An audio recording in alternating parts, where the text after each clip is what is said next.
Мен әрқайсымыздың өмірімізге тікелей болмаса да жанама әсері бар соғыс өкінішке қарай әлемде жалғасуда.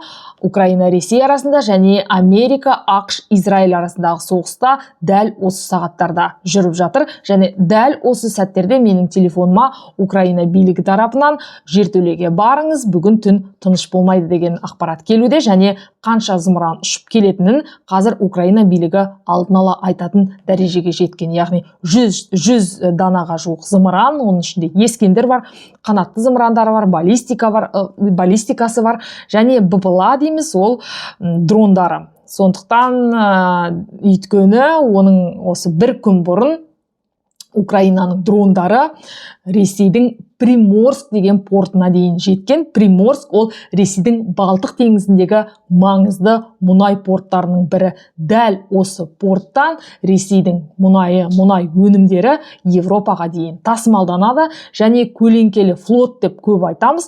Өйткені Европаның Италиясы, Испаниясы, көп елдері Ресейдің көлеңкелі флотын үнемі ұстап алады. Яғни бұл көлеңкелі деп аталатын себебі, өйткені Ресейдің ешқандай да туы ілінбеген, яғни белгісі жоқ, теңізде жай шайқалып жүрген кемелердің бірі. Бірақ ұстаған жағдайда әрине бұл Европаға өте көп тонна мұнай тасымалдайды, оның бәрін жарияланбайды. Сондықтан осы теңіз флотымен, көлеңкелі теңіз флотымен күресті Европа қазір күшейткен.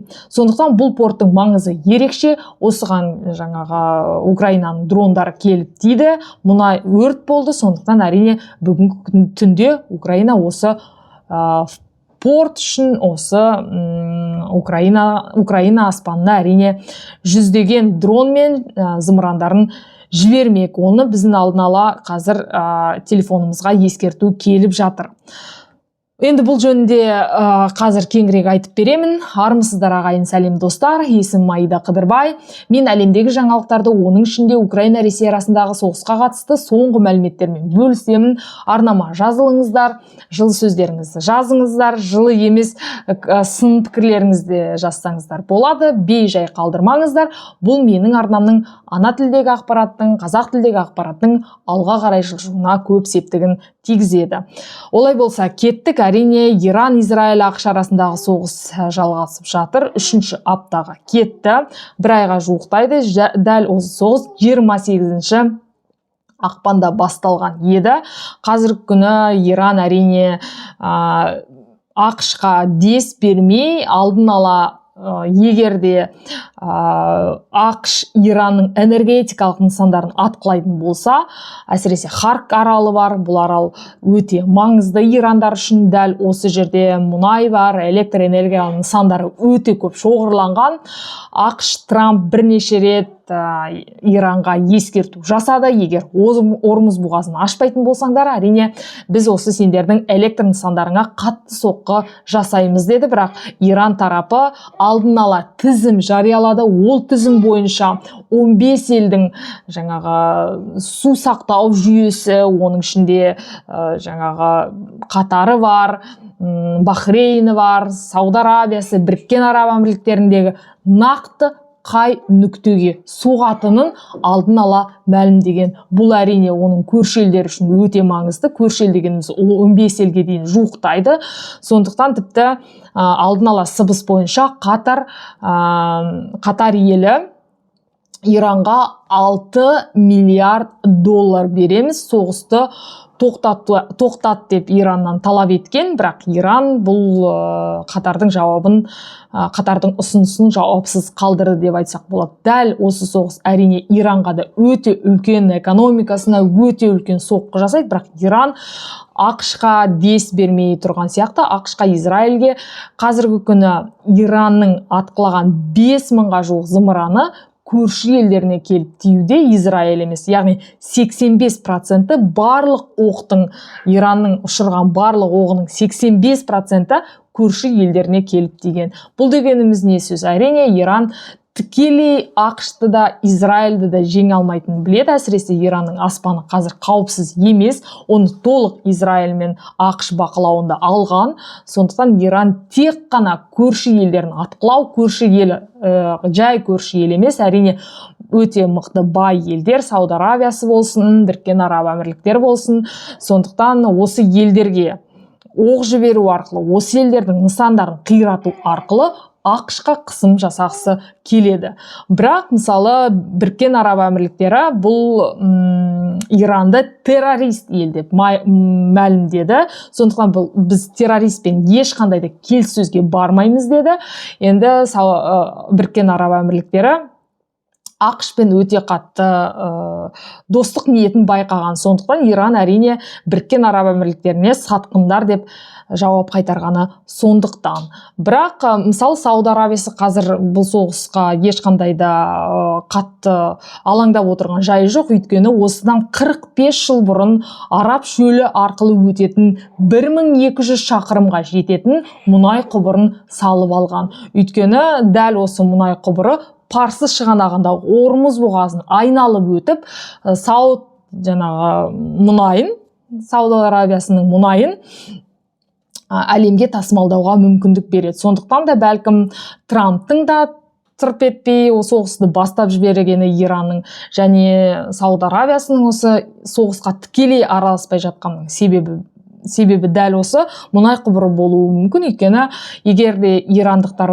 Ормұз бұғазын толығымен жауып тастаған болса, әрине бұл Араб шөлі арқылы өтетін Сауд Аравиясының мұнай жолы тығырықтан алып шығуы мүмкін әлемді. Өйткені Ормұз бұғазын білесіздер, ол өте қатты маңызды теңіз транспортының жолы мұнайдың. Өйткені Араб елдерінің мұнайы дәл осы Ормұз бұғазы арқылы өтіп келген. Бірақ осы күнге дейін бұл соғыс басталған сәттен бастап бұл бұғаздың жұмысы толығымен тоқтатылды. Көптеген кемелер соғыстың аяқталғанын күтіп тұр деп айтуға болады. Бірақ кейбір ақпарат көздері әрбір кемеден $2 миллион талап етіп жатыр деп мәлімдеген Иран. Өйткені Иранға шынымен де ақша қажет. Соғыстың әр күні $миллиард дейін жетуі мүмкін. Мен оны мысалы Украина Ресей арасындағы соғыстан кезінде байқадым. Өйткені Ресейдің жіберіп отырған әр зымыраны, әр ескендері, әр дроны үлкен ақшаны қажет етеді. Bir күнде мысалы 230-250 миллион кетіп қалуы мүмкін осы бір күнде соғысқа. Сондықтан әрине Ресей өзінің еліне, өзінің жеріне, өзінің халқының әлеуметтік жағдайына жібермей Украинаны жоюға бағыттап жатқаны өте өкінішті. Яғни бұл соғыстың түк мәні жоқ деп ойлаймын, әсіресе Украина Ресей арасындағы соғыстың. Ал Иран, Израиль, ақштың арасындағы соғыс әрине әр ел қазір біз жеңдік деп мәлімдеп үлгерді. Өйткені Иран үшін биліктің, режимнің құламауының өзі жеңіспен пара-пар. Ал Израиль бүгінгі күнге дейін біз толығымен Иранды көздеген мақсатымызға жетіп отырмыз. Ирандағы ядролық бағдарламаны болдырмау үшін барлық нысандарды атқыладық деп мәлімдеді. Ал Трамптың мәлімдемесін өздеріңіз білесіздер, біз де соғысты жеңдік деп мәлімдеді. Өйткені Иранның билігінің, әсіресе билік өкілдерінің бәрін көзін құрттық. Яғни қазіргі күні біз жеңіске бір табан жақындап қалдық деді. Бұл жағдайда әсіресе тағы атап өту керек, Кубаның жағдайы қазір қиындай түсті. 10 миллионға жуық адам жарықсыз қалған. Өйткені энергетикалық нысандарында соққы жасалды. Жалпы ақш әкімшілігі осы Кубаны әлсіретіп барып, бәлкім өзіне қаратып алуы мүмкін деген сыбыстар айтылуда. Оны ары қарай көре жатармыз. Жалпы тағы бір Европадан жаңалық, Орбан саммитке, Европалық одақтың саммитіне келіп кеткенін білесіздер. Журналистердің мәліметі бойынша, Европалық журналистердің мәліметі бойынша, осы саммит өткеннен кейін Венгрияның сыртқы істер министрлігі Лавровқа бірден звондап, осы саммитте не айтылған, қауіпсіздік қазір қалай деңгейде, қалай жасалып жатқанын бәрін түгендеп баяндап берген. Сондықтан Еуропалық комиссия Орбанды шпион деп мәлімдеп жатыр. Өйткені осы жердегі құпияны, Еуропа арасындағы құпияны, Еуропаның қауіпсіздік жөніндегі келіссөздерді, жабық есік жағдайында өтетін барлық мәліметтерді бірден звондап Лавровқа толық айтып бергені ол сатқындық деп отыр. Сондықтан қазіргі күні әрине Венгрияда, Мажарстанда үлкен сайлау жоспарланып отыр осы сәуірдің ортасында. Сондықтан Еуропа үшін өте маңызды бұл сайлаудың қалай өтетіні. Өйткені Орбан ары қарай жеңіске жететін болса, тағы бір жеңіске жететін болса, онда Еуропада тыңшы орыстардың өздерінің тыңшысы бар деп айтуға болады. Өйткені байқағанымыздай Мажарстанның басшысы Еуропада құпия түрде жабық есік жағдайында өткен барлық жаңалықты бірден Лавровқа жеткізіп отырған, және оны журналистер анық телефоннан байқап, не айтылғанын біліп алған. Сол ақпарат қазір желіде жүр. Сондықтан енді 12 сәуірде, 12-15 сәуірде өтетін, Мажарстанда өтетін сайлауды да біз нақты бақылайтын боламыз. Және тағы бір атап өтетін маңызды фактор, ол онда Приморск жөнінде сіздерге айта кеткім келеді. Украинаның дрондары Балтық жағалауындағы Ресейдің ең ірі мұнай порттарының біріне соққы жасады, және Петерборға да жетті. Ұшақтар толығымен бір тәулік бойы ұшпады Ресейдің, және осындай ауыр соққы жасады. Өйткені бұны сарапшыларды былай деп айтып жатыр. Яғни Украинаның дрондары, Украинаның қаруы үлкен деңгейге жетті. Бұрын мысалы 10-20 дрон ғана ұшып келетін Ресей территориясына.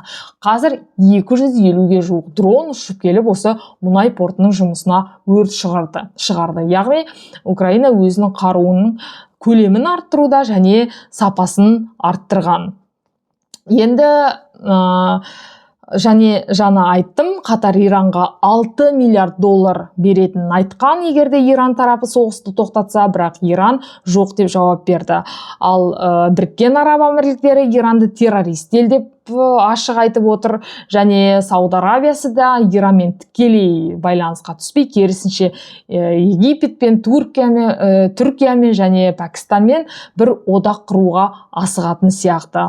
Ал Ирак, білесіздер, Америкамен соғысып жатыр. Ол көбінесе әрине Израильге қарсы ел және ақш-қа қарсы ел. Атап өту керек, Ливандағы Израильдің құрлық әскерлері кеңейіп, қазір соғыс қауіпті деңгейге көшкен, бірақ ол жерде Хизбалла деген ұйым бар. Хизбалла әрине Израильмен талай жылдан бері соғысып келе жатқан ұйым, бірақ Ливандағы мемлекет Израильге соғысты тоқтатыңдар, бұл біздің әскеріміз емес, бұл Хизбалла өз жеке ұйым деп мәлімдегенмен де Израиль оны тоқтататын емес. Өйткені Иранның да, Хизбалланың да қаруы Израильдің жеріне келіп тиген, әрине оңтүстік жағында, ескі үйлерде, бірақ Израильде адам өлім шығыны жоқ. 120-дан астам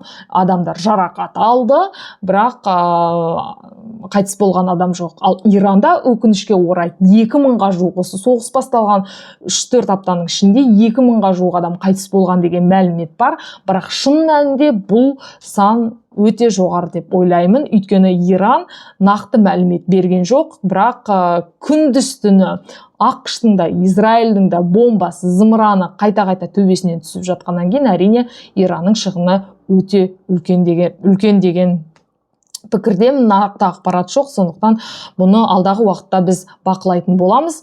Нақты ресми ақпаратты барынша сіздерге мен жеткізіп отырамын. Ал сіздердің тараптарыңыздан әрине арнам жазылу және комментарий жазу. Бұл мен үшін өте маңызды. Бұл YouTube-тың алгоритмі үшін өте маңызды. Және бұл қазақ тілді, ана тілді ақпараттың алға жылжуына өте маңызды. Олай болса, келесі кездескенше.